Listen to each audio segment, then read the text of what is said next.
So last year in July, when the US decided to dramatically expand its US budget deficit to levels that were even larger than that after the GFC, I heroically forecast that by now we'd have an enormous commodities boom, and the result of that would also be there would be upward pressure on the Australian dollar. Well, we certainly have an enormous commodities boom. The Aussie dollar did rally off initially up until the beginning of next year and has come off a bit since then. But what our US budget deficit model tells us is that we are going to see dramatically high commodity prices still for the next 2 to 3 years, and that should put upward pressure on the Aussie dollar. Perhaps the best way of looking at this and updating your view on this personally is to look at the RBA website to a chart which is updated by the RBA every month, at the beginning of every month, the first day of every month, and they show not precisely this chart. This is the RBA index of US dollar prices, of export prices in US dollar terms, but the RBA shows it in SDR terms. I think the rationale for showing in SDR terms is it probably shows the terms of trade effect better. But what we're trying to attempt to estimate it is the effect on the currency better. And what you can see is, as in the piece that I released on Monday, that you've seen a dramatic increase in commodity prices over the last year to a level which is 50% higher on average than the level in 2019 and 2020. It's not as high as the peak levels of the resources boom, but our model that you've seen on the previous page says that we'll get there and probably a touch beyond in terms of commodity prices. So this is the fundamental thing, instead of the US budget deficit, that we then put into our model of the Aussie dollar together with interest rates. And when we're doing that, we're stepping back to what is the conventional view of the Aussie dollar. That is to say, it's a commodity model and it's driven by commodity prices and relative interest rates. The argument could be, for example, that one of the reasons that the Aussie dollar isn't as strong is because the RBA is entering into the market for short and long-term bonds, and interest rates are lower than they would otherwise be. Yes, of course, that is absolutely true, and that's why we include the current levels of interest rates, both US interest rates and Australia's interest rates in our model, which is then on page 3. And what you can see is that that if we build a model based on the Aussie dollar moving up and down with those export commodity prices, and also Australian interest rates and US interest rates, that model then explains 87% of monthly variation, and that's about 10% better than what we got from the original model that you saw on page 1. And it does explain things that couldn't be explained by budget deficits alone. For example, it explains why the Aussie dollar was strong in the period immediately leading up to the financial crisis, when commodity prices were stronger than you would expect from a US budget deficit only model.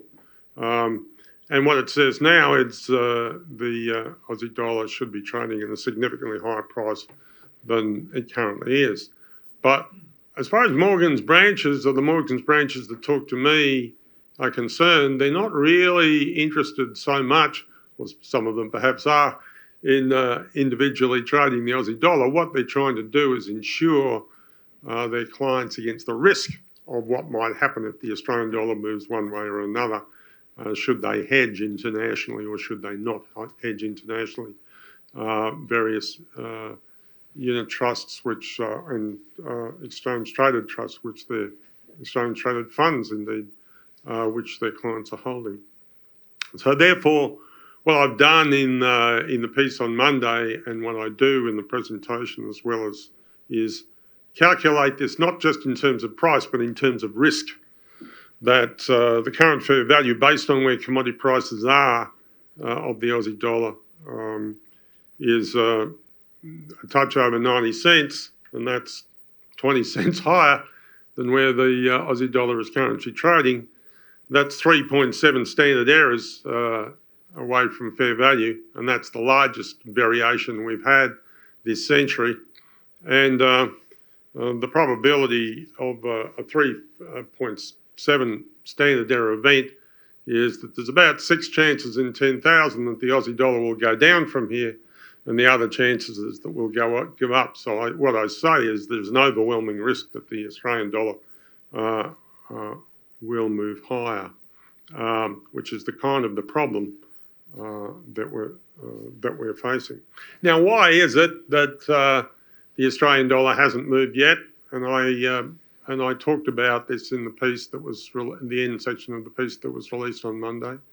There are no cycles that are the same, and in this cycle there is considerable sand in the gears that didn't exist earlier in the century, and the sand in the gears on this occasion is because of COVID.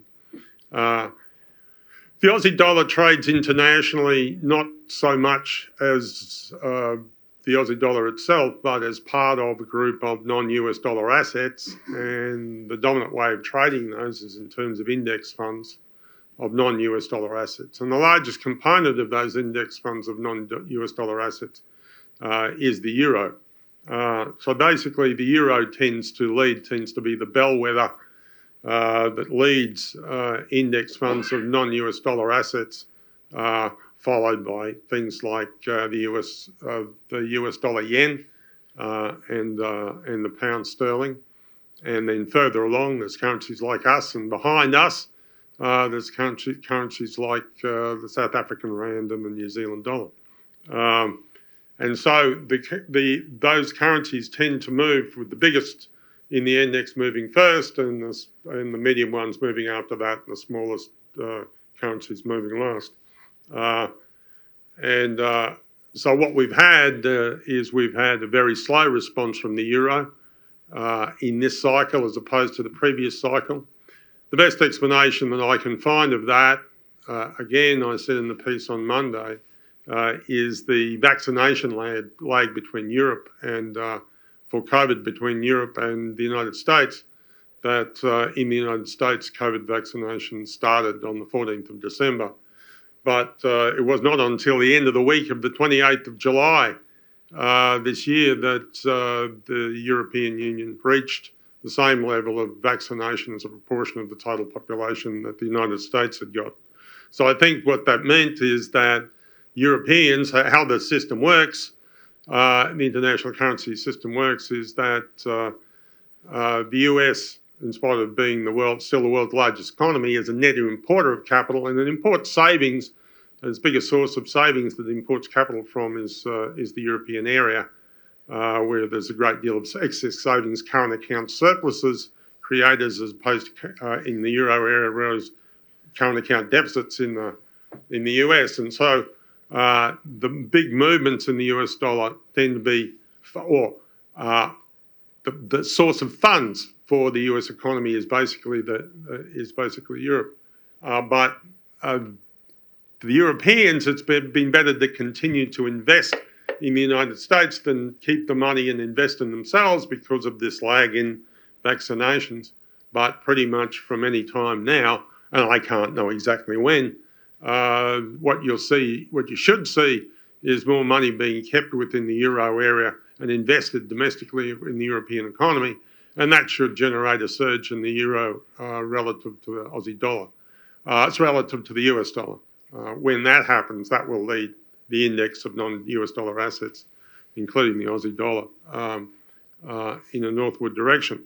But that's the best description I can provide of what's happening in terms of fundamentals and what's happening in markets.